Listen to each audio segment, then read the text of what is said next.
51वां प्रश्न। 51वां प्रश्न क्या है? तो राजस्थान की सर्दियों के वर्ष मुख्यतः वर्षा, सर्दियों की मुख्य वर्षा जो होती है उसको क्या कहते हैं? यानी कि मुख्यतः वर्षा होती है उसको क्या कहते हैं, और मुख्यतः वर्षा जो होती है वो किस क्षेत्र से होती है? उत्तरी पूर्वी हवाओं से, दक्षिणी पश्चिमी हवाओं से, सवान्य धाराओं से, उत्तरी पश्चिमी हवाओं से। तो राजस्थान में सर्दियों में जो वर्षा होती है उसको तो कहते हैं मावठ। क्या कहते हैं? मावठ। और और ये वर्षा जो होती है किस क्षेत्र की वर्षा है? भूमध्य सागरीय वर्षा। भूमध्य सागरीय वर्षा। ये भी कई बार, बहुत बार प्रश्नों में ये जलवायु से संबंधित यही प्रश्न पूछा जाता है। या तो मावठ पूछ लेगा, या सर्दियों में होने वाली वर्षा पूछ लेगा, या फिर भूमध्य सागरीय जो जेट स्ट्रीम पवन है ये पूछ लेगा। जेट स्ट्रीम पवन ये कई बार पूछा गया है, ये पूछ लेगा। या फिर उत्तरी पश्चिमी हवाओं से होती है, ये प्रश्न पूछ लेगा। तो यह आपको इम्पोर्टेंट है, बहुत अच्छी तरीके से याद रखना है। उत्तरी पश्चिमी हवाओं से राजस्थान में सर्दियों की वर्षा होती है जिसे मावठ कहते हैं। और कहाँ से आती है? भूमध्य सागर से आती है, और जेट स्ट्रीम पवने कहते हैं इनको। अगला प्रश्न हमारा, अगला प्रश्न क्या है? 52वां प्रश्न। 52वां प्रश्न है, हाड़ौती का पठार की मिट्टी है, हाड़ौती के पठार की मिट्टी है बलुई मृदा, रेगुर मध्यम काली मृदा, लाल लोम मृदा, रेवेरिना मृदा। तो हाड़ौती पठार की बात करें तो हाड़ौती पठार जो है, हाड़ौती पठार जो है वो किससे निर्मित है? लावा से। लावा जो है, ज्वालामुखी का जो लावा होता है उससे, मतलब कि इसमें बेसाल्ट चट्टानें बनी। बेसाल्ट चट्टानें जो है वो ठंडी हुई तो यहाँ पर इसका हाड़ौती पठार का निर्माण हुआ। पर्वत का जो पठार है उसका निर्माण हुआ। और इसके अक्षय से, किससे? बेसाल्ट चट्टानों के अक्षय से काली मृदा, जो काली मृदा है उसका निर्माण हुआ। और मुख्यतः हाड़ौती का पठार जो है वो विंध्याचल का पठार है, उसका भाग है। और बात करें इसकी तो रेगुर काली मृदा इसमें पाई जाती है। और किसकी खेती होती है? मुख्यतः कपास की खेती होती है। कपास की खेती होती है, ये आपको याद रखना है। बेसाल्ट चट्टान के अक्षय से काली मृदा का निर्माण हुआ है यहाँ पर। अगला प्रश्न, 53वां प्रश्न। 53वां प्रश्न क्या है? जिस नदी का जल अरब सागर में प्रवाहित नहीं होता है वे हैं। अब 2022-23 के बाद, 2022 या 2023 में, मतलब कि अरब सागरीय नदियों में कौन सी नहीं है, या फिर बंगाल खाड़ी प्रवाह तंत्र की नदी नहीं है, या फिर कौन सी अंतः प्रवाही नदी, ये प्रश्न बहुत ज़्यादा पूछे जा रहे हैं। तो आपको ये बहुत अच्छी तरीके से याद रखने हैं। खारी नदी, सुगड़ी नदी, साबरमती नदी, जवाई नदी। तो अरब सागर में प्रवाहित नहीं होती है वह कौन सी नदी है? कौन सी अरब सागर में प्रवाहित नहीं होती? तो खारी नदी, या फिर सोगड़ी, या फिर साबरमती, या जवाई। तो अरब सागर में प्रवाहित नहीं होती है, तो कौन सी नदी अरब सागर की तरफ प्रवाहित नहीं होती? खारी नदी। खारी नदी जो है बंगाल की खाड़ी अपवाह तंत्र का हिस्सा है। अगला प्रश्न, तो अगला प्रश्न है 54वां प्रश्न। 54वां प्रश्न है, पिछोला झील का वर्तमान झील किस झील में जोड़ा गया है? पिछोला झील जो है उसको वर्तमान में किस झील में जोड़ा गया है? जयसमंद, राजसमंद, फतेह सागर, या उपयुक्त सभी। तो पिछोला झील को, मतलब कि किस झील में जोड़ा गया है? पिछोला झील को जोड़ा गया है। पहली बात ये पिछोला झील है, और ये कौन सी झील है? फतेह सागर, अपस जिसे कहते हैं। और ये पिछोला, इसको बीच में से किसने जोड़ा है? तो स्वरूप सागर झील, स्वरूप सागर झील, स्वरूप सागर झील द्वारा पिछोला झील को फतेह सागर झील द्वारा जोड़ा गया है। कहाँ पर है? उदयपुर में। ये कहाँ पर है? उदयपुर में स्थित है। अगला प्रश्न, तो 55वां प्रश्न। 55वां प्रश्न क्या है? 55वां प्रश्न है, इंदिरा गांधी नहर किस नदी से निकाली गई है? जो इंदिरा गांधी नहर है वो किस नदी से निकाली गई? व्यास, सतलज, झेलम, रावी। तो इंदिरा गांधी जो नहर है वो कहाँ से निकली? एरी के बैराज से, एरी के बैराज से। और इसकी बात करें तो जहाँ पर व्यास नदी सतलज से मिलती है उसके आगे एरी के बैराज बना हुआ है, वहीं से IGNP नहर, यहाँ पे इंदिरा गांधी नहर परियोजना हमारे स्टार्ट होती है। राजस्थान की सबसे बड़ी नहर परियोजना है सिंचाई के लिए, और सतलज नदी से निकाली गई है। अगर व्यास जो है वो एरी के में, व्यास नदी जो है एरी के जगह पर सतलज में मिलती है। उसके बाद एरी के बैराज बनाए गए हैं, ये आपको याद रखना है। अगला प्रश्न, 56वां प्रश्न।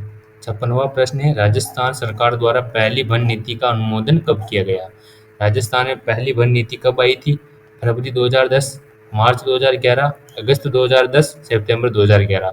राजस्थान सरकार द्वारा पहली वन नीति का अनुमोदन कब किया गया था? फरवरी 2010 को। ऑप्शन ए करेक्ट हो जाएगा, फरवरी 2010 को राजस्थान में पहली वन नीति आई थी। अगला प्रश्न, 57वां प्रश्न। 57वां प्रश्न है, ताल छापर कृष्ण मृग अभ्यारण्य स्थित है। ताल छापर जो कृष्ण मृग अभ्यारण्य है वो कहाँ स्थित है? चूरू में, दौसा में, झुंझुनू में, कोटा में। तो ये किसके लिए प्रसिद्ध है? काले हिरणों के लिए। काले हिरणों के लिए प्रसिद्ध है। कौन सा अभ्यारण्य? ताल छापर कृष्ण मृग अभ्यारण्य। और कहाँ पर स्थित है? चूरू में। ऑप्शन ए करेक्ट हो जाएगा, ताल छापर चूरू में स्थित है ताल छापर कृष्ण मृग अभ्यारण्य। अगला प्रश्न 58वां प्रश्न। 58वां प्रश्न है, तो कृष्णा कुमारी विवाद किस राज्य की राजकुमारी थी? जो कृष्णा कुमारी जो थी वो किस राज्य की राजकुमारी थी? कृष्णा कुमारी विवाद जो हुआ किन किन राज्यों में हुआ? 3 राज्य हैं, उनके नाम बताने हैं आपको। किन किन राज्यों में कृष्णा कुमारी विवाद हुआ? मारवाड़, मेवाड़, जयपुर, जैसलमेर। तो कृष्णा कुमारी जो थी किस राज्य की राजकुमारी थी? मेवाड़ की। मेवाड़ के भीम सिंह की पुत्री थी कृष्णा कुमारी। और कृष्णा कुमारी विवाद जो है किन राज्यों के बीच में हुआ? मारवाड़, मेवाड़ और कौन सा? जयपुर। तीनों के बीच में हुआ कृष्णा कुमारी विवाद। मारवाड़, मेवाड़ और जयपुर, इनके बीच में यह कृष्णा कुमारी विवाद हुआ था। अगला प्रश्न 59वां प्रश्न। 59 नंबर के प्रश्न की बात करते हैं। मुगल मेवाड़ संधि 1615 में किसके मध्य हुई? जो मुगल मेवाड़ संधि हुई थी वो किसके मध्य? अकबर और प्रताप, अकबर और उदय सिंह, जहांगीर और अमर सिंह और औरंगजेब और अजीत सिंह। वैसे तो यह संधि हुई थी अकबर और प्रताप के बीच में, परंतु यहाँ पर जहांगीर और अमर सिंह दिया हुआ है, तो ऑप्शन सी करेक्ट माना जाएगा। जहांगीर और अमर सिंह के मध्य संधि हुई थी 1615 में, मुगल मेवाड़ संधि। अगला प्रश्न 60वां प्रश्न। लास्ट प्रश्न की बात करते हैं और इस प्रश्न के बाद अपना स्कोर बताना आपके कितने प्रश्न सही हो रहे हैं। तो मंगला एवं भाग्य तेल क्षेत्र किस जिले में है? मंगला और भाग्यम जो तेल क्षेत्र है, तेल की जो खदानें हैं वो कहाँ पर है? जैसलमेर, बाड़मेर, बालोतरा, अनूपगढ़। तो मंगला और भाग्यम तेल क्षेत्र किस जिले में स्थित है? बालोतरा। नया जिला बना है बालोतरा, उस जिले में आते हैं मंगला और भाग्यम। इसके अलावा ऐश्वर्या ये भी तेल का खनन क्षेत्र है। तो 61वां प्रश्न। 61वां प्रश्न क्या है? 61वें प्रश्न की बात करते हैं। राजस्थान में भेड़ अनुसंधान संस्थान कहाँ स्थित है? राजस्थान में जो भेड़ अनुसंधान संस्थान है, क्या? भेड़, चलिए भेड़ ऊन संस्थान पूछा है। भेड़ अनुसंधान संस्थान नहीं, भेड़ ऊन संस्थान पूछा है। बीकानेर में, जोधपुर में, बाड़मेर में, जयपुर में। तो भेड़ ऊन संस्थान कहाँ पर स्थित है? तो ये हमारे स्थित है बीकानेर में। ऑप्शन ए करेक्ट हो जाएगा, बीकानेर में स्थित है भेड़ ऊन अनुसंधान संस्थान। और बात करते हैं अगले प्रश्न की, 62वां प्रश्न। 62वां प्रश्न क्या है? तो राजस्थान किस शहर में कृषि विश्वविद्यालय है? राजस्थान का कौन सा शहर है जिसमें क्या है? कृषि विश्वविद्यालय स्थित है?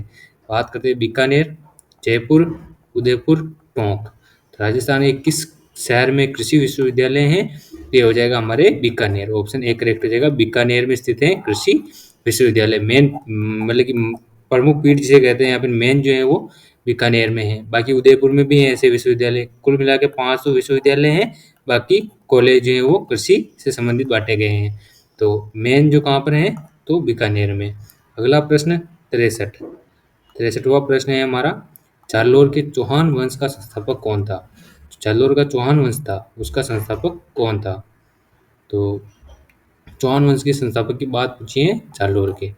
कन्नड़ देव, कीर्तिपाल, रतन सिंह, हमीर देव। तो जालोर का चौहान वंश का संस्थापक कौन था? तो हमारे ऑप्शन बी हो जाएगा कीर्तिपाल। कीर्तिपाल जो था वो जालोर के चौहान वंश का संस्थापक था। और संस्थापना कब की थी? 1181 में। 1181 में इसने जालोर के चौहान वंश की नींव रखी। बात करें कन्नड़ देव की, कन्नड़ देव जो था वो उसके समय जालोर में 1311 में, कब? 1311 में यहाँ पर क्या हुआ था? साका हुआ था। 1311 में यहाँ पर साका हुआ था। आक्रमणकारी अलाउद्दीन खिलजी था। और हमीर देव चौहान जो था वो कहाँ का शासक था? तेज शासक था रणथंभौर का। रणथंभौर का प्रतापी शासक था। और इसके समय भी अलाउद्दीन खिलजी ने 1300 कब? 1 में राजस्थान का प्रथम शाका माना जाता है। 1301 में इसे जल जोहर भी कहते हैं। और ये जो है वो मतलब कि अलाउद्दीन खिलजी ने यहाँ पर आक्रमण किया था। तब हमीर देव चौहान जो था उसने मतलब कि यहाँ पर केसरिया किया था। इसकी पत्नी रंग देवी, कौन? रंग देवी, उसने जोहर किया था। अगला प्रश्न 64वां। 64वां प्रश्न क्या है? तो निम्न में से कौन सा कोटा में 1857 के विद्रोह का नेता था? 1857 की क्रांति से संबंधित प्रश्न है। और कोटा का नेता कौन था? लेकिन कोटा के 2 नेता थे, तो दोनों के बारे में बात करते हैं। सबसे पहले मोहम्मद अली बेग, खुशहाल सिंह, जयदयाल या फिर हीरालाल। तो 1857 की क्रांति से संबंधित नेता कौन था? तो कौन था? हमारे जयदयाल। ऑप्शन सी करेक्ट हो जाएगा, जयदयाल। ऑप्शन सी करेक्ट हो जाएगा, मेहराब खां और जयदयाल। जयदयाल ये दोनों जो थे वो किस किससे संबंधित थे? कोटा के जन विद्रोह से, कोटा के जन विद्रोह से संबंधित थे। मोहम्मद अली बेग जो था वो नीमच, जो हमारी नीमच छावनी थी उससे संबंधित था। खुशहाल सिंह जो था वो किस छावनी से संबंधित था? एरियनपुरा छावनी। ये छावनी तो थी एरियनपुरा छावनी, और आहुआ के विद्रोह से संबंधित था, आहुआ के विद्रोह से, ये आपको याद रखना है। हीरालाल, हीरालाल और मोहम्मद अली बेग दोनों जो थे वो नीमच क्रांति से संबंधित थे। अगला प्रश्न 65वां, 65वां प्रश्न क्या है? 65वें प्रश्न की बात करते हैं, अंग्रेजों से संधि करने वाला राजस्थान का प्रथम राज्य कौन था? जो अधीनस्थ संधियां हुई थी, अधीनस्थ जो संधियां हुई थी उनमें राजस्थान में पहला राज्य कौन सा था जिसने संधि की थी? अलवर, भरतपुर, कोटा, बूंदी। तो पहला राज्य कौन सा था जिसने संधि की थी? और सबसे पहले अलवर भरतपुर दोनों की ने की थी, और इन दोनों में से भी भरतपुर ने, ऑप्शन बी करेक्ट हो जाएगा, भरतपुर ने संधि की थी। 1803 में की थी, और कब की थी? सितंबर 1803, सितंबर 1803 में इसने की थी। अलवर ने की थी, कब की थी? तो दिसंबर 1803, नवंबर लास्ट, सॉरी नवंबर लास्ट 1803 में संधि की थी। अलवर का कौन था? बख्तावर सिंह, अलवर का था बख्तावर सिंह, उसने संधि की थी। और सबसे पहले भरतपुर ने संधि की थी, फिर अलवर ने, फिर बूंदी ने, फिर कोटा ने। बूंदी और कोटा ने 1817 में संधि की थी, 1817 में संधि की थी। बात करते हैं अगले प्रश्न की, तो 66वां प्रश्न, 66वां प्रश्न है, देश हितैषणी सभा कहाँ स्थापित हुई? देश हितैषणी सभा जो है वो कहाँ स्थापित की गई? इसकी बात करें, सबसे पहले प्रश्न है इसकी स्थापना कब हुई, कब हुई, और इसकी स्थापना का कारण क्या था? कारण भी पूछा जाता है। तो बात करते हैं कारण की, और स्थापना कब हुई और कहाँ हुई। पहले अजमेर, जयपुर, राजसमंद, उदयपुर। पहली बात करते हैं कहाँ पर हुई, तो ये हुई स्थापना, हमारे ऑप्शन डी करेक्ट हो जाएगा, उदयपुर में, उदयपुर में इसकी स्थापना हुई। और कब हुई? 1877 में, 1877 में हुई। किसके द्वारा की गई? सज्जन सिंह द्वारा। ये प्रश्न बहुत बार पूछा गया है, सज्जन सिंह द्वारा, इंपॉर्टेंट है। आधुनिक राजस्थान से ये प्रश्न आते हैं, आप सभी को पता है। और इसका मतलब स्थापना के बाद देश हितैषणी सभा का कार्य क्या था? तो कार्य था वैवाहिक संबंध, वैवाहिक जो मामले थे, वैवाहिक मामलों को सुलझाना, सुलझाना, ये इसका कार्य था। अगले बात करते हैं अगले प्रश्न की, 67वां प्रश्न, 67वां प्रश्न क्या है? राजस्थान में किसान आंदोलन के जनक के रूप में किसे जाना जाता है? राजस्थान में किसान आंदोलन के जनक के रूप में किसे जाना जाता है? कोमल कोठारी, विजय सिंह पथिक, झाबरमल शर्मा, गोकुलभाई भट्ट। तो किसान आंदोलन के जनक के रूप में किसे जाना जाता है? विजय सिंह पथिक को, ऑप्शन बी करेक्ट हो जाएगा, विजय सिंह पथिक को राजस्थान में किसान आंदोलन के जनक माना जाता है। कोमल कोठारी ने बोरुंदा जोधपुर में, बोरुंदा जोधपुर में किसकी स्थापना की थी? रूपायन संस्थान, रूपायन संस्थान, इसकी स्थापना की थी। और बात करते हैं झाबरमल शर्मा की, पत्रकारिता का भीष्म पितामह कहते हैं, पत्रकारिता का भीष्म पितामह, भीष्म पितामह कहते हैं। बात करें अगली, गोकुलभाई भट्ट, गोकुलभाई भट्ट राजस्थान का गांधी, राजस्थान का गांधी कहते हैं, राजस्थान का गांधी किसे कहते हैं? गोकुलभाई भट्ट को। चारों ऑप्शनों की बात हो गई। अगला प्रश्न 68वां, तो 68वां प्रश्न क्या है अपना? 68वां प्रश्न है, 1925 में अखिल भारतीय जाट महासभा का अधिवेशन कहाँ आयोजित हुआ? जो अखिल भारतीय जाट महासभा थी, इसकी स्थापना तो हुई हमारे 1931 में, सॉरी 1925 में जो अखिल भारतीय जाट महासभा थी उसका मतलब कि अधिवेशन कहाँ पर हुआ? ये तो फर्स्ट में हुई थी, मेन स्थापना इसकी 1931 में की गई। और इसकी बात करें तो इसका पहला जो अधिवेशन हुआ था 1925 में, वो कहाँ पर हुआ था? सीकर कुदन, चूरू मलसीसर, जयपुर चौमू, अजमेर पुष्कर। तो कहाँ हुई थी? अजमेर पुष्कर में, अजमेर पुष्कर में हुई थी। बात करते हैं अगले प्रश्न की, तो अगला प्रश्न है 69वां प्रश्न, चंडावल घटना कब घटित हुई? चंडावल घटना हुई थी वो कब घटित हुई? बात करते हैं 28 मार्च 1942 को, 13 मार्च 1944, 3 अप्रैल 1923, 13 जुलाई 1923।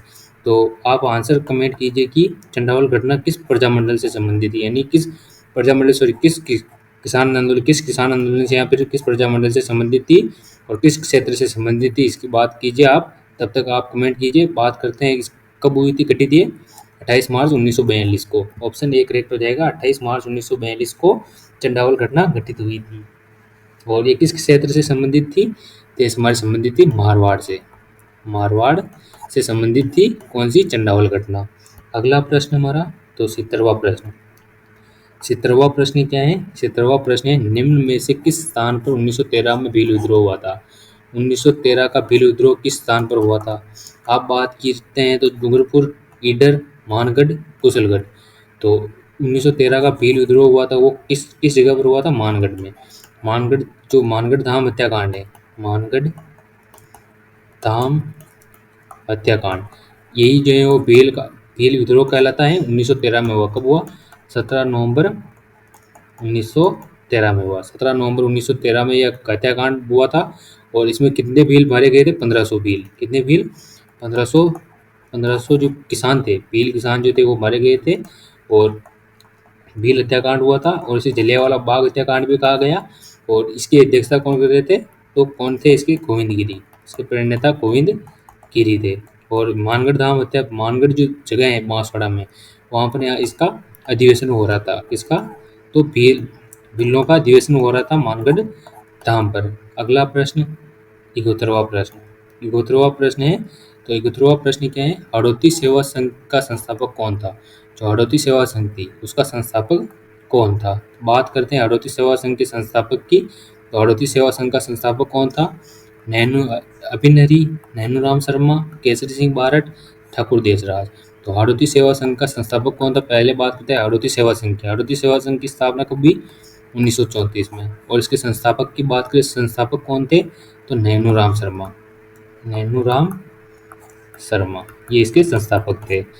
कौन सा ऑप्शन हो जाएगा? ऑप्शन बी करेक्ट हो जाएगा अपना। ऑप्शन बी करेक्ट हो जाएगा। अगला प्रश्न, 72वां प्रश्न। 72वां प्रश्न क्या है? जैसलमेर प्रजामंडल का गठन कब हुआ? जैसलमेर जो प्रजामंडल है उसका गठन कब हुआ? 1943, 1944, 1945, 1946। तो जैसलमेर प्रजामंडल का गठन कब हुआ? 1945 में। ऑप्शन सी करेक्ट हो जाएगा। 1945 में जो है वो जैसलमेर प्रजामंडल का गठन हुआ था। इसके गठनकर्ता कौन थे? अध्यक्ष कौन थे? मीठालाल व्यास। मीठालाल व्यास ये इसके गठनकर्ता थे। अगला प्रश्न, 73वां प्रश्न। 73वां प्रश्न क्या है? तो आज़ादी से पूर्व कौन सा एक नॉन सैल्यूट ठिकाना नहीं था? कौन सा नॉन सैल्यूट ठिकाना नहीं था इसकी बात करते हैं। तो कुशलगढ़, अजमेर, लावा, नीमराना। तो राजस्थान में 3 ठिकाने थे, एक केंद्र शासित प्रदेश था, 19 रियासतें थी। एकीकरण के समय यह सब था। तो 3 ठिकाने जो थे वो कौन कौन से थे? तो एक तो हो गया कुशलगढ़ ठिकाना था, एक लावा ठिकाना था, एक नीमराना ठिकाना था। लावा, कुशलगढ़ और नीमराना ये ठिकाने थे तीनों। और ऑप्शन बी करेक्ट हो जाएगा हमारा। ऑप्शन बी करेक्ट हो जाएगा। अजमेर जो था वो एक केंद्र शासित प्रदेश था। केंद्र शासित प्रदेश था। और बात करते हैं 19 रियासतें थी, एक केंद्र शासित प्रदेश अजमेर था, 3 ठिकाने थे। अगला प्रश्न, 74वां प्रश्न। 74वां प्रश्न क्या है? प्रताप सिंह बारट किस षड्यंत्र के तहत बरेली जेल भेजा गया? प्रताप सिंह बारट जो था उसको किस षड्यंत्र के तहत बरेली जेल में भेजा गया था? अलीपुर षड्यंत्र, लाहौर षड्यंत्र, बनारस षड्यंत्र, मेरठ षड्यंत्र। तो किस षड्यंत्र के तहत जो कि प्रताप सिंह बारट था उसे बरेली जेल में भेजा गया था? ये हो जाएगा बनारस षड्यंत्र। ऑप्शन सी करेक्ट हो जाएगा, बनारस षड्यंत्र के तहत। अगला प्रश्न, 75वां प्रश्न। 75वां प्रश्न है, राजस्थान का जतिन दास कहलाते हैं। राजस्थान का जतिन दास किसे कहते हैं? बाल मुकुंद बिसा, प्रताप सिंह बारट, नाना भाई खाट, जोरावर सिंह बारट। राजस्थान का जतिन दास किसे कहा जाता है? बाल मुकुंद बिसा को। बाल मुकुंद बिसा को राजस्थान का जतिन दास कहा जाता है। और इनकी जो मृत्यु हुई थी, इनकी मृत्यु जो थी वो कब कब हुई थी? तो इनकी मृत्यु जो है वो जेल में भूख हड़ताल के दौरान हुई थी। जेल में भूख हड़ताल के दौरान हुई थी। इसके दौरान जेल में भूख हड़ताल के दौरान। और बात करें प्रताप सिंह बारट, नाना भाई छोरी जोरावर सिंह बारट। प्रताप सिंह बारट की अभी हमने बात की, इन्हें बनारस षड्यंत्र के तहत, बनारस षड्यंत्र के तहत कहाँ भेजा गया था? बरेली जेल में। अगला प्रश्न, तो अगला प्रश्न है 76वां प्रश्न। 76वां प्रश्न है, हमारे 2000 प्रश्नों की सीरीज में हम 76वें प्रश्न की ओर बढ़ते हैं। और तीसरी क्लास है हमारी। नवीन राजस्थान के प्रकाशक थे। नवीन राजस्थान के प्रकाशक कौन थे? विजय सिंह प्रतीक, केसरी सिंह, माणिक्यलाल वर्मा, हरिभाऊ उपाध्याय। तो नवीन राजस्थान जो है उसके प्रकाशक कौन थे? तो ऑप्शन ए करेक्ट हो जाएगा, विजय सिंह प्रतीक। विजय सिंह प्रतीक जो थे उन्होंने नवीन राजस्थान, तरुण राजस्थान ये जो है वो समाचार पत्र प्रकाशित किए थे। समाचार पत्र प्रकाशित किए थे। अगला प्रश्न, 77वां प्रश्न, 77वें प्रश्न की बात करते हैं, राजस्थान की प्रथम महिला सांसद। 77वां प्रश्न है, राजस्थान की प्रथम महिला सांसद कौन थी? यशोदा देवी, सुशीला बंगरू, शारदा भार्गव, विद्या पाठक। तो राजस्थान की पहली महिला सांसद कौन थी? शारदा भार्गव। शारदा भार्गव जो थी वो राजस्थान की पहली महिला सांसद थी। कौन सी? पहली महिला सांसद। अगला प्रश्न, 78वां प्रश्न। 78वां प्रश्न क्या है? तो 78वां प्रश्न है, राजस्थान उच्च न्यायालय की प्रमुख पीठ कहाँ स्थित है? राजस्थान की उच्च न्यायालय की प्रमुख पीठ जो है वो कहाँ स्थित है? बात करें झालावाड़, जोधपुर, जयपुर, टोंक। तो राजस्थान उच्च न्यायालय की प्रमुख पीठ कहाँ स्थित है? जोधपुर में। ऑप्शन बी करेक्ट हो जाएगा, जोधपुर में स्थित है राजस्थान उच्च न्यायालय की प्रमुख पीठ। राजस्थान में कुल कितने जिला उच्च न्यायालय हैं? राजस्थान में कुल कितने जिला उच्च न्यायालय? 36। 36 जिला कुल जिला उच्च न्यायालय हैं। और इनकी बात करें तो जयपुर और जोधपुर में दो दो हैं, जयपुर और जोधपुर में दो दो हैं, बाकी सब जगह पर एक एक हैं। अगला प्रश्न, तो अगला प्रश्न है हमारा 79 नंबर का प्रश्न, निम्न में से किसका लेखक वीरबाण है? वीरबाण जो है वो किसका लेखक है? वंश भास्कर, अभ्युदय, राजवल्लभ, राजरूपक। तो वीरबाण किसके लेखक हैं? राजरूपक। राजरूपक के लेखक हैं वीरबाण। वीरबाण राजरूपक के लेखक हैं। वंश भास्कर के लेखक कौन है? सूर्यमल मिश्रण। सूर्यमल मिश्रण। सूर्यमल मिश्रण जो है वो वंश भास्कर के लेखक हैं। अगला प्रश्न, 80 नंबर का प्रश्न। 80वां प्रश्न की बात करते हैं। 80 प्रश्न के नंबर के, बागड़ी बोली राजस्थान के किस भाग में बोली जाती है? बागड़ी बोली जो है राजस्थान के किस भाग में? उत्तर पूर्व, दक्षिणी पूर्व, दक्षिण पश्चिम, पश्चिम। तो बागड़ी बोली जो है राजस्थान के किस भाग में बोली जाती है? दक्षिण पश्चिम। ऑप्शन सी करेक्ट हो जाएगा। सीईटी 2023 का प्रश्न है। सीईटी 2023 मतलब कि जो 11 तारीख को पेपर हुआ था, 11 तारीख को जो पेपर हुआ था 2023 में, उसका प्रश्न है। तो ये प्रश्न था, वागड़ी बोली राजस्थान के किस भाग में बोली जाती है? दक्षिण पश्चिम में। अगला प्रश्न, 81 नंबर वाला प्रश्न। 81वें प्रश्न की बात करते हैं, आदिवासियों में लीला मौर्य संस्कार किससे संबंधित है? जो आदिवासियों में लीला मौर्य संस्कार है, लीला मौर्य संस्कार एक प्रकार का विवाह विच्छेद से संबंधित संस्कार है। विवाह विच्छेद से संबंधित। अभी तक हमारे प्रश्नों में यही पूछा जाता है कि ये किस जनजाति से संबंधित है। इसके अलावा कोई प्रश्न नहीं बना है अभी तक। यही प्रश्न बनता है हर बार कि लीला मौर्य संस्कार किस जनजाति से संबंधित है? कन्यादान जनजाति, सॉरी किससे संबंधित है? कन्यादान, विवाह, जन्म, मृत्यु। तो लीला मौर्य संस्कार किस जनजाति से संबंधित है? ये संबंधित है भील प्लस ग्रासिया। ये आपको याद रखना है। और किससे संबंधित है? विवाह से संबंधित। ये प्रश्न बहुत बार पूछा गया है, विवाह से संबंधित है लीला मौर्य संस्कार।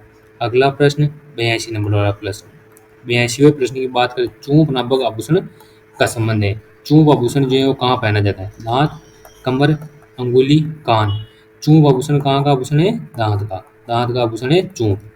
दांत का आभूषण क्या है? चूंक। अगला प्रश्न, तो अगला प्रश्न है 83वां प्रश्न। 83 नंबर के प्रश्न की बात करते हैं, समुद्र लहर नामक लहरिया कहाँ रंगा जाता है? तो समुद्र लहर नामक लहरिया है वो कहाँ रंगा जाता है? जयपुर, जोधपुर, अजमेर, कोटा। तो समुद्र लहर नामक लहरिया जो है वो कहाँ का प्रसिद्ध है? तो समुद्र लहरिया जयपुर का प्रसिद्ध है। ऑप्शन ए करेक्ट हो जाएगा। अगला प्रश्न, तो 84वां प्रश्न। 84वां प्रश्न क्या है? बठार भोज किस अवसर पर रखा जाता है? बठार भोज जो है वो किस अवसर पर रखा है? मृत्यु उत्सव, उत्सव के समय, विवाह के समय, जन्म के समय। बठार भोज जो है वो किसका संबंधित है? विवाह से संबंधित। विवाह से संबंधित मृत्यु भोज है बठार। अगला प्रश्न, 85 नंबर वाला प्रश्न। 85 वाले प्रश्न की बात करते हैं, राजस्थान राज्य अभिलेखागार कहाँ स्थित है? राजस्थान राज्य अभिलेखागार जो है कहाँ स्थित है? बाड़मेर, जोधपुर, जयपुर, बीकानेर। राजस्थान राज्य अभिलेखागार कहाँ स्थित है? बीकानेर में। ऑप्शन डी करेक्ट हो जाएगा, बीकानेर। अगला प्रश्न, 86वां प्रश्न। 86वां प्रश्न क्या है? ओल्लू राजस्थानी लोक जीवन के अवसर से संबंधित है। ओल्लू जो है वो क्या है? पुत्र जन्मोत्सव गीत, पुत्री विवाह लोकगीत, होली पर किया जाने वाला नृत्य, बारात अगवानी गीत। सबसे पहले तो ओल्लू जो है वो एक प्रकार का लोकगीत है। क्या है? लोक गीत है। इससे संबंधित ओल्लू लोकगीत हैं, पुत्री विवाह विदाई लोकगीत हैं, जिसमें कौन कौन से थे? एक तो आता है ओल्लू, एक आता है अम्बो, और एक कौन सा है? कोयलड़ी। ये तीनों जो है वो किससे संबंधित हैं? तो ये संबंधित हैं हमारे राजस्थान लोकगीत से संबंधित हैं, और पुत्री विदाई समय के समय गाया जाता है। 87वें प्रश्न की बात करते हैं। 87वां प्रश्न है, प्रसिद्ध टेराकोटा कला कहाँ की प्रसिद्ध है? जो टेराकोटा कला है वो कहाँ की प्रसिद्ध है? कलियाकोट, मोलेला, बस्सी, चित्तौड़। तो टेराकोटा कला जो है वो कहाँ की प्रसिद्ध है? मोलेला राजसमंद की। ऑप्शन बी करेक्ट हो जाएगा, मोलेला राजसमंद। ऑप्शन हमारा बी करेक्ट है, मोलेला राजसमंद की कौन सी है? टेराकोटा। ये आपको याद रखना है। अगला प्रश्न 88वें प्रश्न की बात करते हैं। 88वां प्रश्न है, सांझी पूजन किसमें लोकप्रिय है? सांझी पूजन जो है वो किसके द्वारा किया जाता है? सुहागिन स्त्रियों द्वारा, कराशियों में, कुंवारी कन्याओं द्वारा, भील द्वारा। तो सांझी पूजन जो है वो किसके द्वारा किया जाता है? कुंवारी कन्याओं द्वारा। ऑप्शन सी करेक्ट हो जाएगा, कुंवारी कन्याओं द्वारा सांझी पूजन जो है वो किया जाता है। अगला प्रश्न 89 प्रश्न की बात करते हैं। 89 वाले नंबर के प्रश्न की बात करते हैं। हाड़ौती का सुरंगा मेला किसे कहते हैं? जो हाड़ौती का सुरंगा मेला है वो किसे कहा जाता है? पुष्कर मेले को, चंद्रभागा मेला, परबत्सर मेला, इनमें से कोई नहीं। तो हाड़ौती का सुरंगा मेला किसे कहा जाता है? चंद्रभागा मेले को। चंद्रभागा मेला, इसे हाड़ौती का सुरंगा मेला कहा जाता है। कहाँ पड़ता है? झालरापाटन। कहाँ पर पड़ता है? झालरापाटन, झालावाड़। झालरापाटन, झालावाड़ में दो मेले पड़ते हैं, एक तो चंद्रभागा मेला और एक और मेला पड़ता है जो कि हाड़ौती में जो कि पशु मेला ही है। पशु मेला, दो पशु मेले पड़ते हैं झालरापाटन, झालावाड़ में। और राजस्थान में सर्वाधिक पशु मेले किस जगह पर पड़ते हैं? तो झालरापाटन में पड़ते हैं। एक तो चंद्रभागा मेला और एक और मेला पड़ता है। अगला प्रश्न 90 नंबर के प्रश्न की 90 वाला प्रश्न है हमारा। 90वें प्रश्न की बात करते हैं। राजस्थान में कोटा जन विद्रोह से संबंधित, ये रिपीट प्रश्न है, कोटा जन विद्रोह से संबंधित नेता कौन थे? हमने अभी बात की थी जय दयाल। ऑप्शन डी करेक्ट हो जाएगा, जय दयाल और मेहराब खां। मेहराब खां। दो और मैं नेता बताता हूँ आपको, एक तो जियालाल, जियालाल, ये भी आपको नाम याद रखना है। ये भी मतलब कि जय दयाल के भाई थे, परंतु दो नाम अभी तक पूछे जाते हैं, ये अगर पूछा भी जा सकता है। तीसरा हमें हमेशा पुराने पेपरों में देखें तो जय दयाल और मेहराब खां का जिक्र है, परंतु अब नया भी पूछा जा सकता है, ये भी आपको याद रखना है।